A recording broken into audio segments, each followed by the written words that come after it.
que todas las cosas se echan a perder. Eso es algo que creo que hemos visto. Hay una ley en el universo que es la ley de la entropía. No sé si alguna vez escuchaste algo así, pero desde que se creó el universo todo ha ido no creciendo ni mejorando, sino más bien descomponiéndose, ¿no? Echándose a perder hacia la muerte. De hecho, desde que entró el pecado es donde empezó todo ese asunto, ¿no?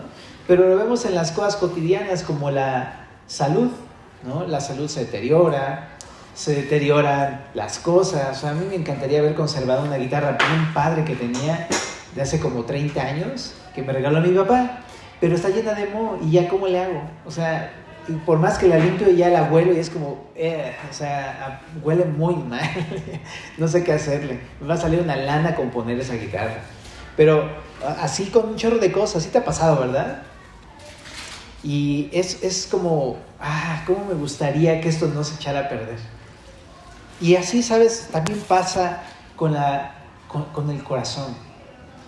Desgraciadamente es una situación que también afecta no solamente las cosas materiales, el organismo y todo el entorno, sino en general nos acabamos también nosotros espiritualmente si no estamos siendo renovados constantemente. Es una realidad.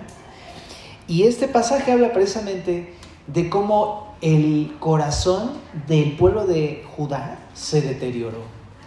Así es que vamos a ir comenzando a leer en el capítulo 5 de Jeremías, en el verso número 1. Dice así: recorred las calles de Jerusalén y mirad ahora e informaos. Buscad en sus plazas a ver si allá es hombre, si alguno que haga justicia, que busque verdad, y yo lo perdonaré. Aunque digan, vive Jehová, juran falsamente. ¡Wow! Aquí lo que estamos viendo es precisamente esto. El pueblo de Dios, ahora que estamos estudiando Éxodo, cuando empiezan a tener sus primeros encuentros con Dios, en verdad parecía que era un pueblo fervoroso, que amaba a Dios, se equivocaban, pero ahí estaban con el Señor y volvían y ahí estaban. Pero después de varios siglos después, el corazón de Israel no fue el mismo. Ya para cuando entraron a la tierra prometida batallaron en verdad muy seriamente con su pecado, ¿sabes? Y en el contexto de Jeremías era un caos su corazón, el corazón del pueblo. En Jeremías está escrito en el año más o menos 609 al 585 después de Cristo, 586. Estamos hablando ya de justo antes de que fueran llevados al exilio babilónico. Entonces, en este momento de la historia, creo que tal vez fue de los peores momentos de Jerusalén. Y su corazón, te decía, se deterioró su amor por Dios, su devoción, empezó a ver más y más y más pecado en su vida. Eso es lo que pasó con el corazón de este pueblo, se corrompió. Eso es lo que sucedió. Y llega a tal punto en que el Señor, a través de Jeremías, le pregunta al pueblo, vean ustedes, busquen a ver si hay uno solo, un hombre que haga justicia, o sea, que practique la justicia. En otras palabras, que viva de acuerdo a la palabra de Dios. Busquen a ver si hay alguno. Y también les dice, y busquen si hay alguien que busque la verdad. Y ¿sabes? Les dice esta pregunta, es una pregunta por supuesto que tiene una respuesta lógica. No hay, no había. Y por eso es que Dios les está haciendo esta pregunta, busquen para ver si ustedes lo encuentran, porque yo no lo he encontrado. Y dice ahí en el verso 2, aunque digan, vive Jehová, juran falsamente. Lo que está diciendo es, hasta sus juramentos, que se supone que porque lo están jurando van a decir verdad, no es así, no están jurando de verdad, están jurando, pero dicen una cosa y hacen otra. No hay verdad en ellos. ¿A qué me recuerda? Esto me recuerda muchísimo a Romanos, ¿te acuerdas? En esta parte del capítulo 1, solamente por citarlo, pero esta parte donde dice, capítulo 3, perdón, no hay justo ni aún uno, no hay quien entienda, no hay quien busque a Dios. Todos se desviaron, a una se hicieron inútiles, no hay quien haga lo bueno. Entonces muestra cómo es el corazón del ser humano, también se corrompe, ¿no? Y si uno no está ahí con el Señor, se va para abajo. Alguna vez me dijeron esto, es como una escalera de estas una escalera de esos pasillos. No sé si has ido a algunos aeropuertos, no sé si Me parece que una vez fuimos, creo que en Madrid fue, porque fuimos a Israel, y había un aeropuerto donde hay unas bandas para que no caminaras, nada más te ponías en la banda y te llevaba la banda. Pero si tú te quedabas ahí quieto, pues te llevaba la banda, ¿no? Entonces, es algo parecido. Si tú no estás caminando en contra de la corriente de este mundo, te lleva y te vas. Y tu corazón se empieza otra vez a deteriorar si no estás con el Señor constantemente. Entonces, por eso es tan importante recordar que debo de insistir diario en buscar al Señor, ¿no? Y esto es algo que es muy importante, porque nos tendemos a esto, ¿no? Ahora, también esto que vemos aquí es el reflejo simplemente de la condición caída del ser humano, ¿no? Una condición sin Cristo, un corazón que pues no ama la justicia como para practicarla, ni tampoco la verdad como para buscarla, ¿en verdad? Y así está el corazón del pueblo de Israel en este momento. Hay veces en que estamos tan corrompidos en nuestro corazón que llegamos a límites así, de que ya de plano, no hay ninguna práctica de la verdad en nuestras vidas, ni práctica de la justicia en nuestras vidas, ni tampoco una búsqueda genuina de la verdad de Dios, ¿no? Y esto debería alertarnos, porque entonces el mensaje es como para nosotros, diciéndonos el Señor: hey, ¿qué onda? He buscado y no hay nada en ti de esto, ¿no? Bueno, en el verso 3 dice: oh Jehová, ¿no miran tus ojos a la verdad? Los azotaste y no les dolió, los consumiste y no quisieron recibir corrección, endurecieron sus rostros más que la piedra, no quisieron convertirse. Entonces aquí está Jeremías ahora respondiendo a Dios y le está diciendo: ¿no miran tus ojos la verdad, Dios? ¿No? O sea, le está diciendo: seguro por ahí hay alguno, Dios, seguro, tú lo ves, ¿no? Tú miras la verdad de las personas, seguramente por ahí hay algo de bueno, ¿no? Y le dice: pues es que tú los azotaste, ¿no? Tú los disciplinaste, en otras palabras, ¿no? Pero hay algo que también reconoce Jeremías: los disciplinó, pero no les dolió. O sea, Dios los reprendió, pero ellos no se arrepintieron de corazón, no se dolieron por su pecado y por su condición que tenían. Y dice: los consumiste, pero no quisieron recibir la corrección, ¿no? Endurecieron sus rostros más que la piedra, no quisieron convertirse. Esta palabra convertirse luego suena medio chistoso, ¿no?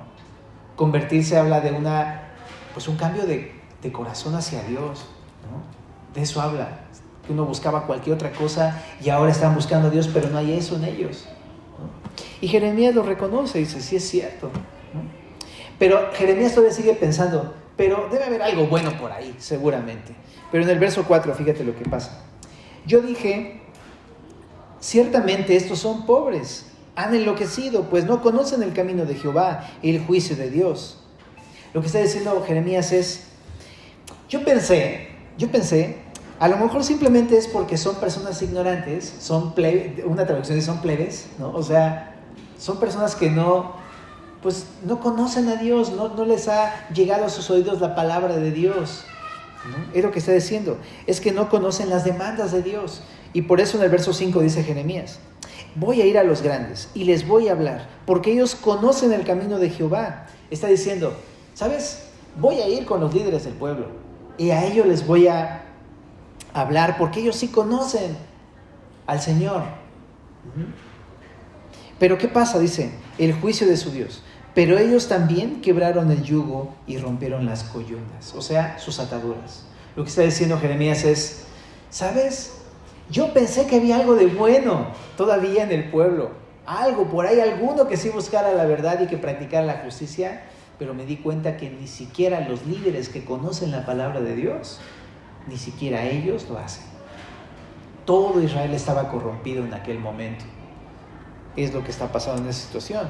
Ahora, cuando habla aquí de conocer a Dios, en el verso 5, no habla meramente de conocer la Biblia o la Escritura, sino hablaba de tener una relación con el Señor. Porque Dios se relacionó con ellos como su propio pueblo, ¿no? Pero no tenían una relación. Quizá a lo mejor conocían las Escrituras estas personas, porque había muchos judíos que se dedicaban a eso, pero cuando tú lees Reyes y Samuel y todos estos libros, te das cuenta que no tenían una relación con Dios, pero tampoco aparte ni siquiera leían nada de la Escritura. Habían olvidado la ley y constantemente se levantaban personas que digamos, tenían de esos destellos de amor por Dios y volvían a las Escrituras, pero en general abandonaron a Dios completamente, dejaron de leer sus Biblias, pues. Entonces, nos lleva a pensar que este pueblo en verdad está muy mal, ¿no? Y no fue por falta de conocimiento bíblico. Conocían quizá la Escritura algunos, pero más bien es porque ellos se corrompieron en su corazón, aún los líderes del pueblo.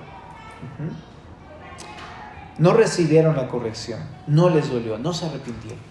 Entonces creo que esto también podemos meditar un chorro de cosas a nosotros en nuestras vidas, ¿no? Que si el Señor ve que no hay algo que está bien en nuestra vida y nos habla y nos corrige, debemos dolernos por nuestro pecado, ¿no? Debemos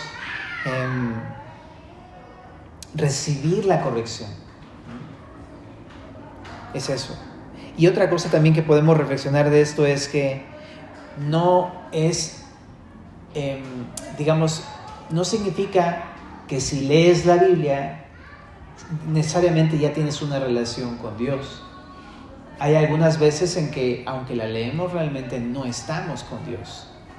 Uno puede leer la Biblia, pero realmente no tener una relación con Él. Sí pasa, ¿no? Y yo lo ubico muy claramente en mi vida, porque hay ocasiones en que yo leo, apunto y digo, sí, está padre, Señor, amén. Y entiendo y estoy de acuerdo, pero en la práctica no se ve eso en mi vida. Y ya me di cuenta, ahí es donde ya fue.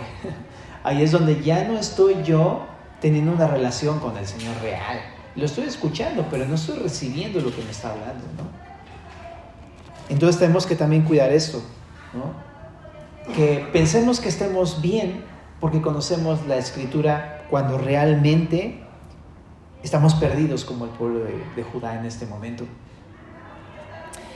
Y dice ahí que los líderes incluso quebraron el yugo y rompieron sus ataduras. O sea, está poniendo la imagen de una yunta, ¿no?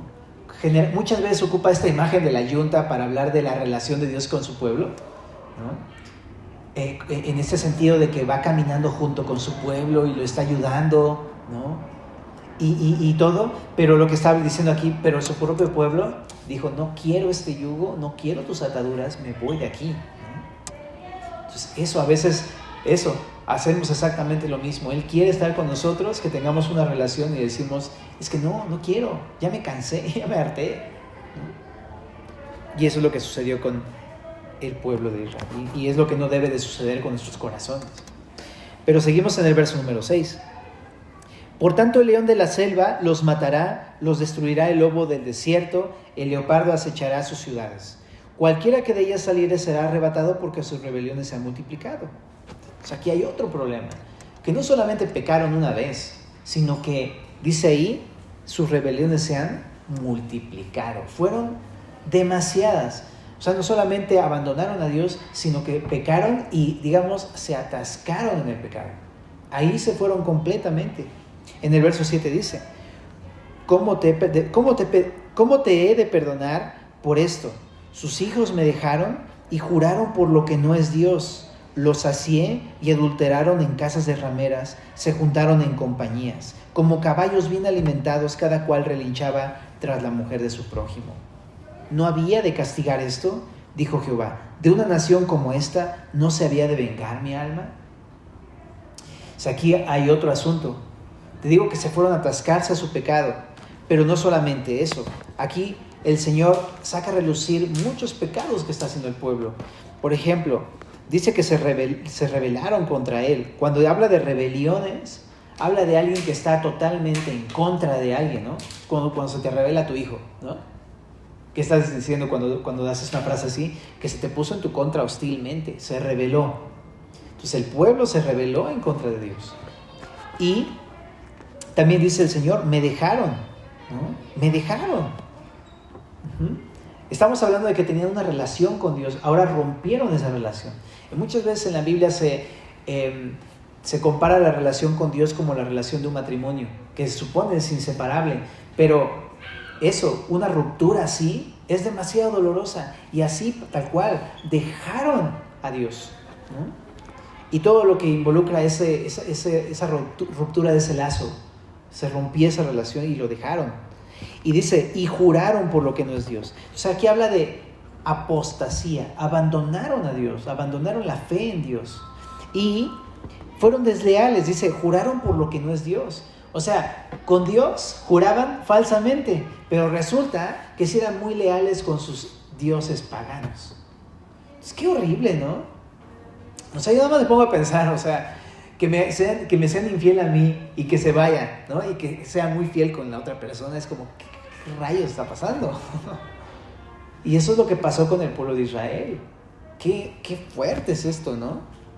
Entonces, por eso el dolor de Dios, me dejaron y aparte me fueron infieles, pero fueron fieles con su pecado. Como diciendo, a esto sí le sirvo, a esto sí lo adoro y a esto sí lo sigo siempre, todos los días, 3 veces al día, no me importa, voy a estar con eso. Entonces, creo que esto también nos llama la atención, porque el Señor en verdad se duele de cuando nosotros nos empezamos a apartar de Él, ¿no? Y lo ves acá, porque Él quiere estar con nosotros, pero muchas veces hacemos cosas similares. Quizá a lo mejor no llegamos al punto de la apostasía como tal, pero sí nos alejamos de nuestra relación con Dios, ¿no? Nos alejamos y lo abandonamos. Y no es algo consciente. Yo de repente me pongo a pensar, ¿te he dejado? Y cuando me pongo a reflexionar en lo que he hecho, digo, no, pues sí. Cada vez que me voy tras el pecado, te estoy abandonando, Dios. Es la realidad de las cosas. Con cualquier cosita que uno lo deja, uno le está dejando a Dios. Entonces, eso es lo que pasó con el pueblo y que nosotros no debemos de hacer. Y mucho menos ser leales con el pecado y ser leales con aquello que Dios aborrece. Ahora, aquí también dice, los sacié y adulteraron. Entonces, eso está todavía muy grueso porque no fue por falta de saciedad. O sea, no fue porque ellos no tuvieran todo. Dios les dio todo. Les dio libertad, les dio alimento, les multiplicó su pueblo, ¿no? El pueblo de Israel lo multiplicó al ser Abraham, hasta después ser 70, hasta después ser miles y miles de judíos. Y los sació en el desierto, y te acuerdas que estamos leyendo lo del Éxodo, en el desierto los sació alimentando a las multitudes en el desierto por 40 años y los llevó a la tierra prometida y les dio la tierra prometida. No tenían tierra, pero les dio una tierra y ahí en la tierra dice que abundaba la leche y la miel, que es un símbolo de decir, había de todo, había ganado, había agricultura, había lo que quisieras ahí.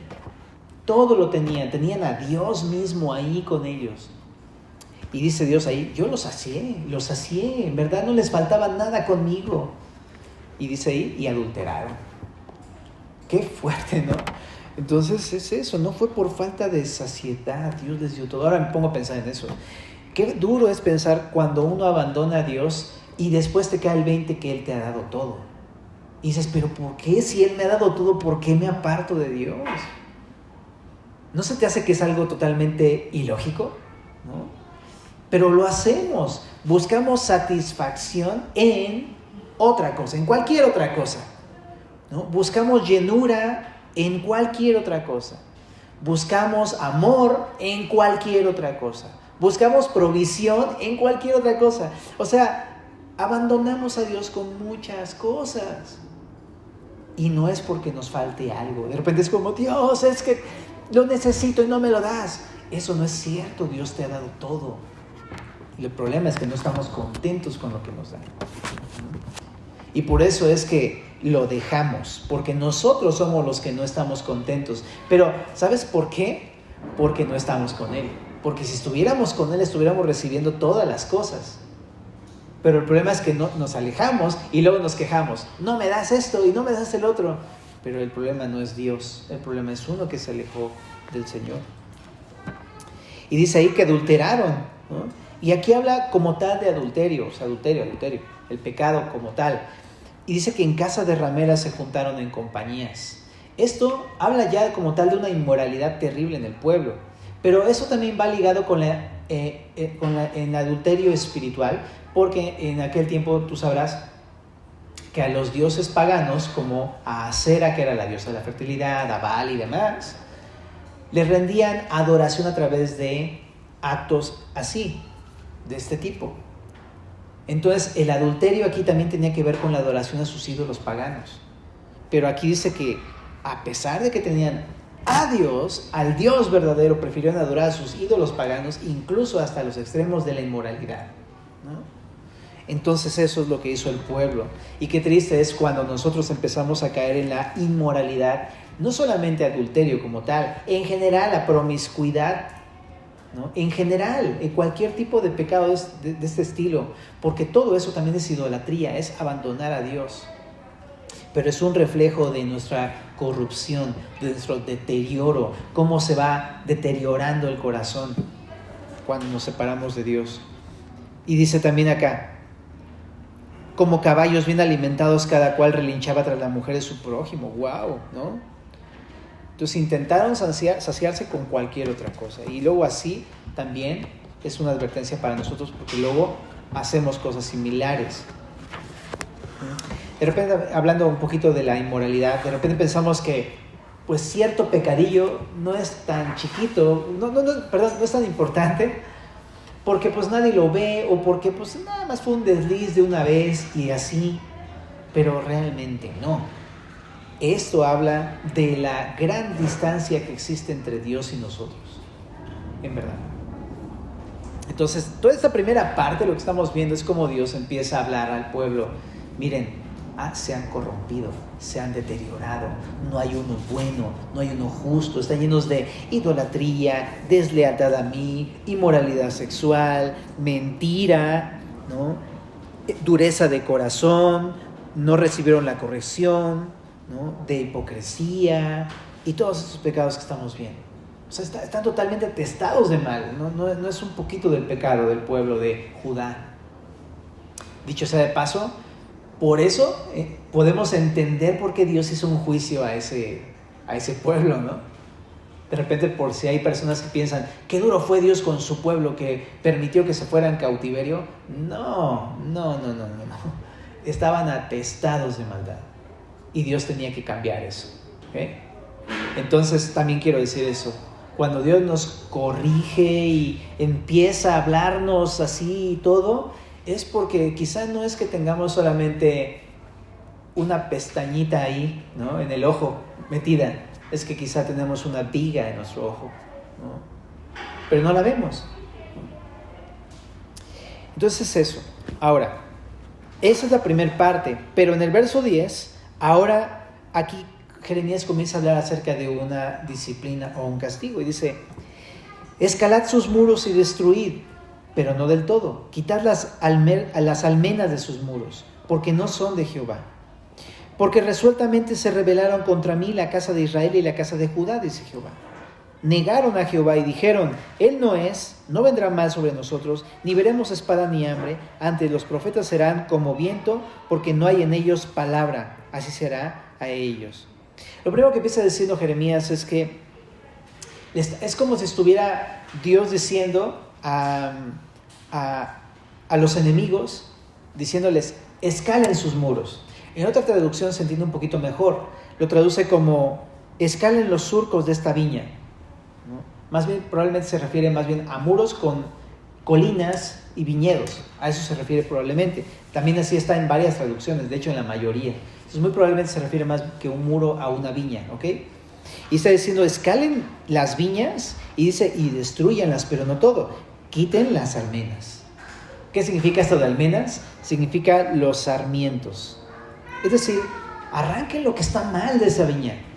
Está poniendo ahora una figura de un viñedo y le está diciendo, vayan a la viña y quiten todas las ramas y todo lo que no está bien, porque, dice ahí Dios, porque no es de Dios.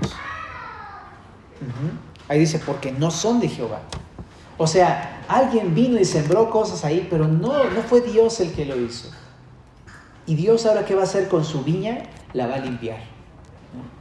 Y va a quitar todo lo que no está bien. Y cuando habla también de sarmientos, son estas ramitas en las que salen las hojas y también se desprenden los racimos, ¿no? De las uvas. Habla de manera figurada, pero se está refiriendo a los judíos. Es decir, hay muchos judíos en el pueblo, pero no todos son de Jehová. Y ellos están corrompiendo todo lo demás. Y Dios va a limpiar a través de esta disciplina que va a hacer con los judíos y va a limpiar su pueblo, ¿no? Entonces también esto nos habla de nuestras vidas, ¿sabes? Porque cuando Dios nos disciplina, ¿sabes? Es porque de repente yo me imagino que Dios asoma y es como, esto yo no lo puse ahí. Y uno de repente pensaría, mire cuánto fruto estoy dando. Y Dios viéndome así de, yo no hice eso, ¿no? ¿De dónde sacaste eso? ¿Por qué? ¿No? Y es como, ok, entonces Dios va a hacer eso, Dios va a limpiarme. Me recuerda muchísimo a, bueno, no me recuerda solamente a mí, yo sé que también a ti te recuerda a Juan 15, donde habla Dios de su pueblo como una viña.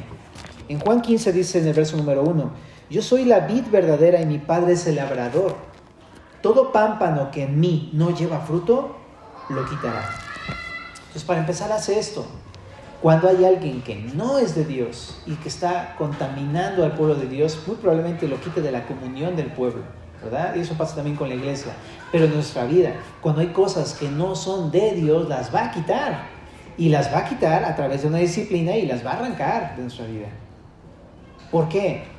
¿Porque Dios está ensañando conmigo? No, porque quiere limpiar mi corazón.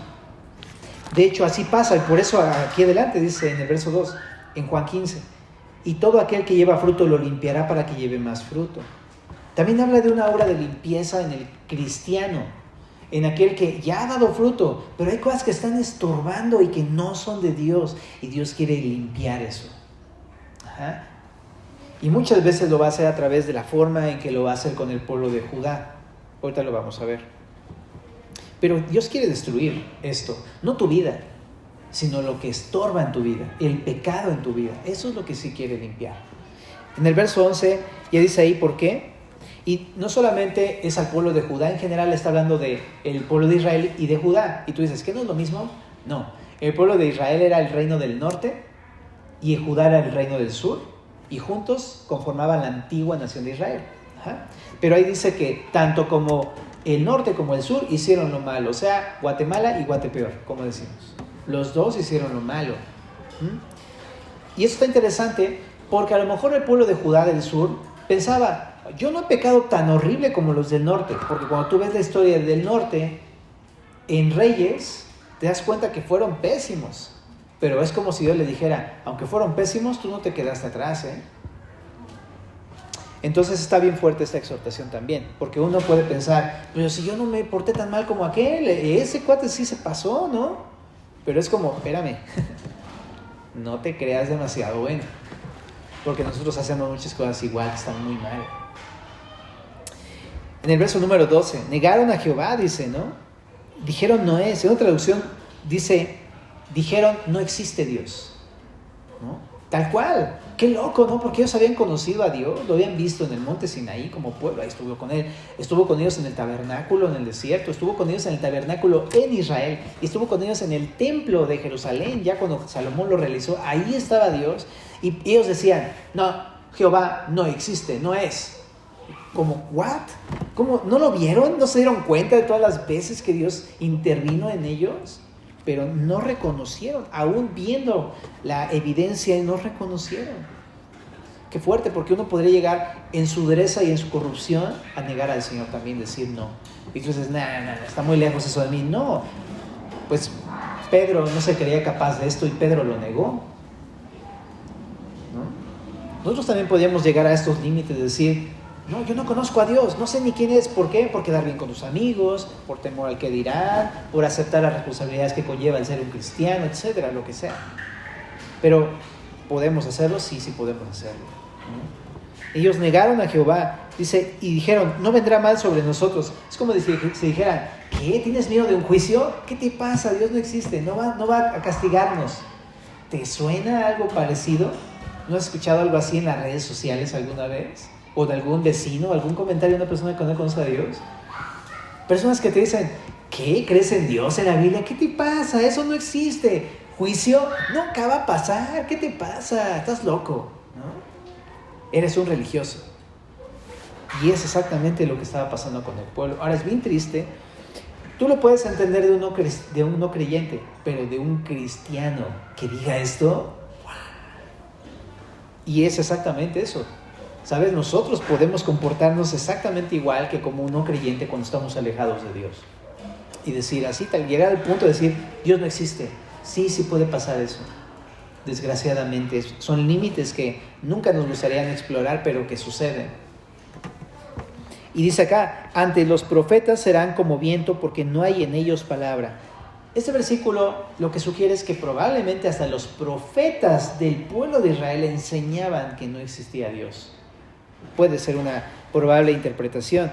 Pero lo que está diciendo es que los profetas profetizaban mal porque la palabra no está en ellos. No hay en ellos palabra. ¡Qué vergüenza! ¿Verdad? Que hasta los propios profetas, los líderes, los que se supone que guiaban al pueblo, ¿sabes? Ellos mismos, ¿cómo te lo puedo decir? No leían su Biblia. No había la palabra de Dios morando abundantemente en sus corazones. Es más, ni siquiera morando en sus corazones. Ya no digamos morando abundantemente como dice Colosenses 3:16, ¿no? Aquí dice, no moraba en ellos. Punto. No había una pizca, ni un versículo, no había nada, no vivía nada en sus corazones. ¿Por qué? Porque ellos no buscaban la palabra de Dios, no buscaban la verdad. Y siendo líderes, chécate, qué vergonzoso, ¿verdad? Entonces creo que también es una llamada, una autoexhortación, ¿verdad? Para mí. Pero también, si tú tienes una responsabilidad, también eres un líder en casa o en la familia o de alguna u otra manera. Y necesitamos asumir la responsabilidad de darle cabida a la palabra en nuestras vidas, y no solamente eso, que more abundantemente. Por eso Colosenses 3:16 dice, la palabra de Cristo more en abundancia en vosotros, dentro de vosotros, que viva en tu corazón, que habite abundantemente. Y dice acá, que caigan ellos mismos en sus predicciones de desastre. Estaban dando malas predicciones, profetizando mal. Y dice, pues eso que profetizan, que les caiga a ellos mismos. En el 14 dice, por tanto, así ha dicho Jehová, Dios de los ejércitos, porque dijeron esta palabra, he aquí yo pongo mis palabras en tu boca por fuego, y a este pueblo por leña, y los consumirá. He aquí yo traigo sobre vosotros gente de lejos, oh casa de Israel, dice Jehová, gente robusta, gente antigua, gente cuya lengua ignorarás y no entenderás lo que hablare, su aljaba como sepulcro abierto, todos valientes, y comerá tu mies y tu pan, tus hijos, tus hijas, tus ovejas y vacas, comerá tus viñas, higueras, y a espada convertirá en nada tus ciudades fortificadas en que confías. Lo que está diciendo es, va a venir Babilonia, a eso se refiere. Babilonia es esta ciudad antigua, probablemente tenía unos 2000 años de trayectoria histórica, entonces se refiere a Babilonia, pero también, aunque hablaban algo parecido, el caldeo no era igual que el lenguaje de los hebreos. Se refiere a Babilonia. Está diciendo, ellos, siendo muy fuertes, y así van a venir y van a destruirte. Y van a acabar con todo lo que yo te había bendecido. Dios les dio la tierra prometida y ahora todo eso se les va a quedar a los babilonios. Y así sucede cuando nos alejamos.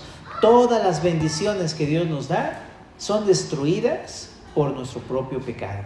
Y de repente ya no hay nada de eso en nuestras vidas. Y dice aquí que incluso no me gusta que diga, va a consumir tu cosecha, tu mies y tu pan, porque a quién le gusta quedarse sin provisión. Pero peor está que te diga, y también sin tus hijos y tus hijas. Porque sí es cierto, cuando uno se aleja de Dios, pierde uno hasta la familia. Y todo lo demás, las ovejas, vacas y demás. Y todo queda en ruinas como tal. Antes era una fortaleza tu vida, pero ahora puede tornarse en un desastre tu vida.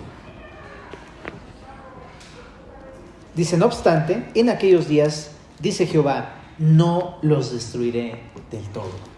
Esto es igual que el verso 10, donde dice, pero no del todo. Me gusta siempre esto, porque es como diciendo, voy a quitar lo malo, pero no te voy a destruir a ti. ¿Sabes?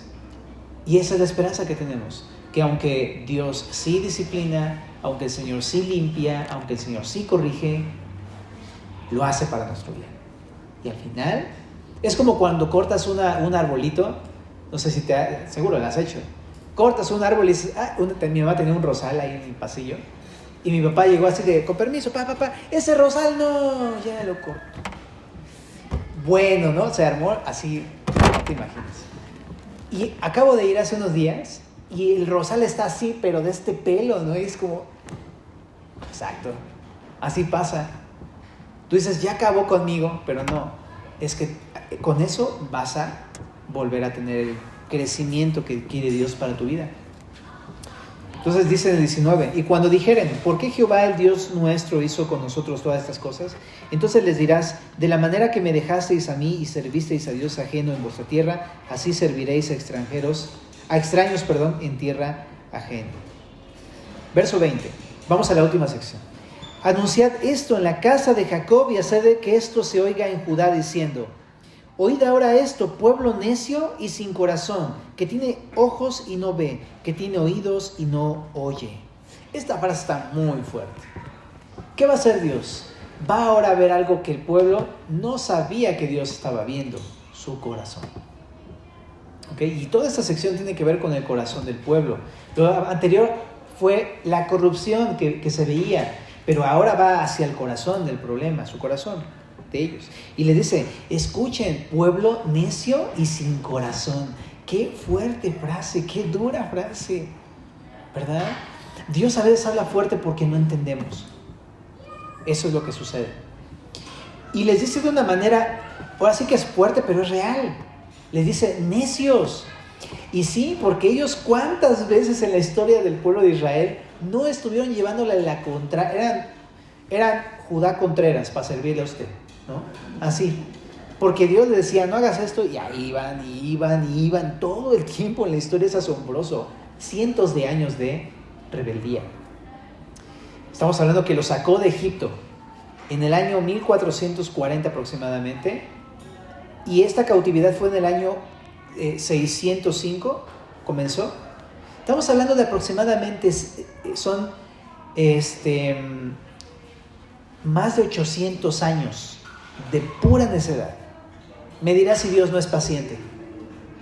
De repente decimos, pero ¿por qué Dios? ¿Por qué me hiciste esto? Pues, ¿cómo que por qué? Bueno, nada más échale un ojito a tu historial, ¿no? Y vas a ver que tenemos un chorro de donde ser corregidos, ¿no? Ahora, le dice pueblo necio y sin corazón. Esto de sin corazón, pues habla de que es un pueblo insensible, ¿no? De que, pues de plano no tiene amor por Dios, ¿no? No tienen tantito amor por Dios ni devoción por nada, o sea, no tienen corazón. No tienen, habla de obediencia, no tienen tantita obediencia, pues, ¿no? Y es cierto, porque no obedecían al Señor. Y dice, y le llama así también necios y sin corazón, porque dice, porque tienen ojos pero no los ocupan para ver. Y tienen oídos pero no los ocupan para escuchar. Y es lo que también nos sucede a nosotros. Dios nos ha dado ojos para leer su palabra y no leemos la palabra. Ojos para poder ver lo que el Señor quiere mostrarnos y no le hacemos caso al Señor, ¿no? Ojos para ver por dónde debemos andar nuestro camino, ¿no? De rectitud, y no lo vemos. Cerramos los ojos para andar por nuestros caminos todos torcidos. Y también nos ha dado oídos para escuchar la palabra y los cerramos y no escuchamos la palabra de Dios, ¿no? Entonces, cuando pasa eso con nosotros, que nos obstinamos a ni escuchar ni ver, estamos siendo como este pueblo. En el Salmo 115, verso número 8, también lo adjudica a la idolatría, porque lo que dice es, los ídolos de talla o de piedra o de cantera o lo que sea, dice, tienen ojos pero no ven, tienen oídos pero no oyen, igualitos son los que los hacen.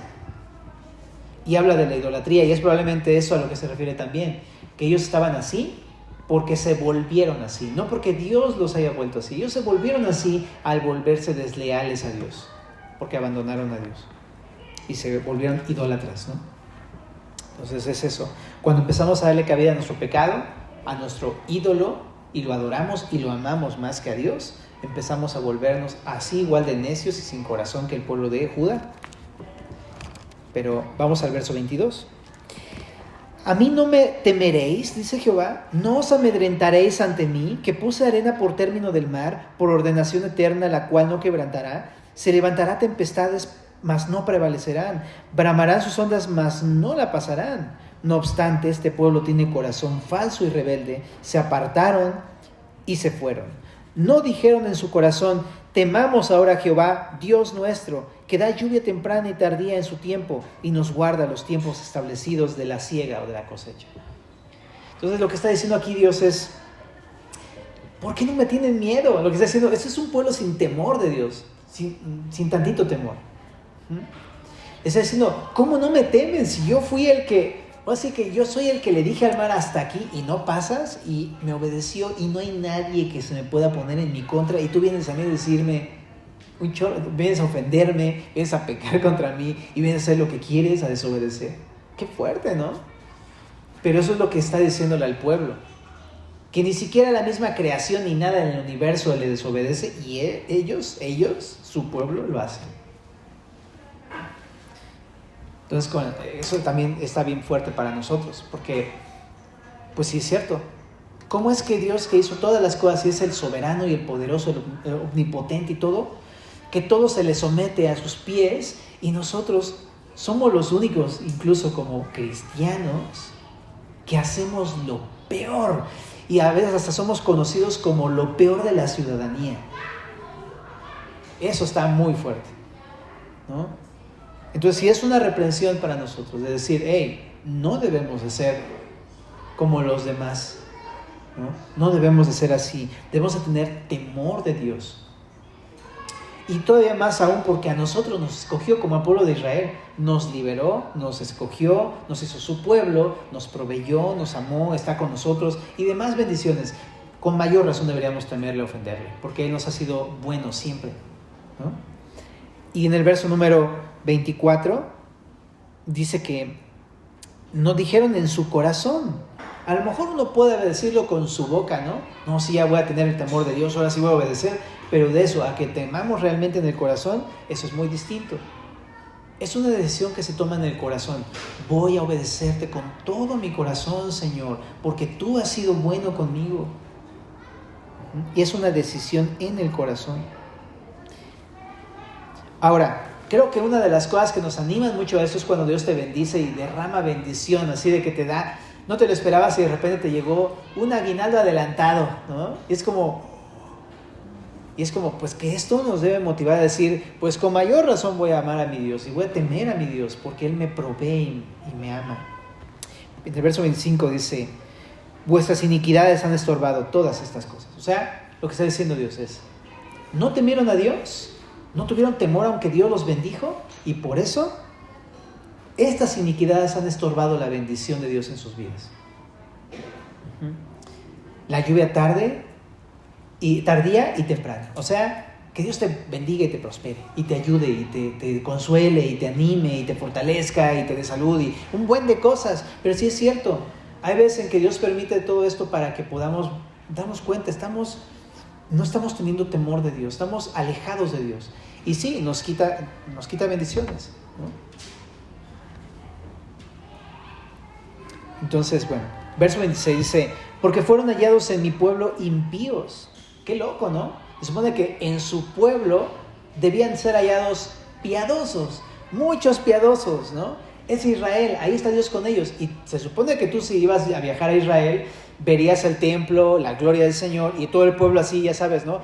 Bienvenido, que Dios te bendiga, pásale, te invitamos. Y así toda la gente bien cordial y amorosa y todo. Pero nada que ver. No sucedió así en esa época, ¿no? Y eso está bien fuerte porque no solamente no sucedía que se portaban bien, sino ellos mismos eran los impíos. Era una ciudad llena de corrupción, políticamente, socialmente, moralmente, de todo tipo. Ahí en Jerusalén. Imagínate el ejemplo ante las naciones y todo lo que reflejaba esa nación en ese momento. Dice, impíos fueron hallados en mi pueblo. Acechaban como quien pone lazo, dice el verso 26. Pusieron trampa para cazar hombres. Como jaula llena de pájaros, así están sus casas llenas de engaño. Así se hicieron grandes y ricos. Se engordaron y se pusieron lustrosos. Y sobrepasaron los hechos del malo y no juzgaron la causa del huérfano. Con todo se hicieron prósperos y la causa de los pobres no juzgaron. Lo que está diciendo es, ellos no hacían justicia, o sea, no vivían justamente, ni tampoco ayudaban al pobre, sino le oprimían. Le ponían trampas para poder incluso sacar provecho del pobre. O sea, ellos eran los impíos, ellos eran los gandallas, pues. Eso es lo que pasó con el pueblo. Y a veces nos reflejamos también en que nosotros no solamente no damos testimonio a favor del Señor, sino que nos conocen por ser los más gachos. Y es una vergüenza. Y dice el Señor en el 29, ¿no castigaré esto? Dice Jehová, ¿y de tal gente no se vengará mi alma? Este es el coro, digamos, del pasaje, porque también lo repite en el verso número 9, ¿no? Se repite, pero se está diciendo, no hay de castigarlo, y si lo repite es porque es una cosa seria. Dios va a disciplinar la corrupción, nuestra vida cuando es corrupta. Y también va a castigar nuestra vida porque nuestro corazón está mal, ¿no? Y al final dice, cosa espantosa y fea es hecha en la tierra. Los profetas profetizaron mentira, los sacerdotes dirigían por manos de ellos, y mi pueblo así lo quiso. ¿Qué pues haréis cuando llegue el fin? Lo que está diciendo es, llegas a Jerusalén y se ve todo una cosa fea y espantosa, horrible. Y ¿sabes? El pueblo lo quiere así. Así déjanos, así estamos bien y todo. Y termina preguntando al Señor, ¿qué van a hacer ustedes cuando le llegue el juicio de Dios? Entonces es la advertencia. Una vida que permanece en corrupción, definitivamente que va hacia el juicio de Dios. Una vida que permanece en corrupción va al juicio de Dios. No estoy diciendo que pierda la salvación, sino que probablemente nunca conociste al Dios verdadero. Por eso, pero el que cree en Cristo verdaderamente, si se ha alejado, va a escuchar esa reprensión y va a volver al Señor. Así es, ¿no? Entonces, bueno, hasta aquí leemos el día de hoy. Pero simplemente un pensamiento final después de leer todo esto, ¿no? El pensamiento, yo creo que inicial del texto es que Dios corrige nuestra corrupción, porque sabe que esa es nuestra tendencia del corazón, arruinarnos la vida y la de los demás y estar ofendiendo a Dios constantemente. Y Dios quiere que lo corrija en nuestras vidas. Pensemos, ¿hay algo corrupto que les agrade a Dios de mi vida? ¿Hay algo que ahí está y no he hecho caso del Señor? Pensemos hay algo no solamente en mis acciones y mi vida externa, hay algo en mi corazón contra Dios que yo esté conservando y que si Dios lo viera me dijera, ¿qué vas a hacer? Entonces terminemos con ese pensamiento y acompáñame a hacer una oración. Señor, gracias por tu palabra que siempre nos habla y nos pone a meditar y queremos hacerlo. Te pedimos que tu Espíritu Santo nos muestre aquello que está mal. Y cuando nos muestre lo que está mal, Señor, en la semana, desde hoy, Señor, podemos llegar a casa y ayúdanos a ponernos a cuentas y a escuchar este pasaje, esa reprensión que es para nosotros, Señor. Y sí, Señor, queremos vivir vidas arrepentidos, vivir vidas que consideren su propia condición y vidas también que consideren tu bondad y tu amor que tú estás dispuesto a perdonar a tu propio pueblo, Señor. En el nombre de Jesús oramos.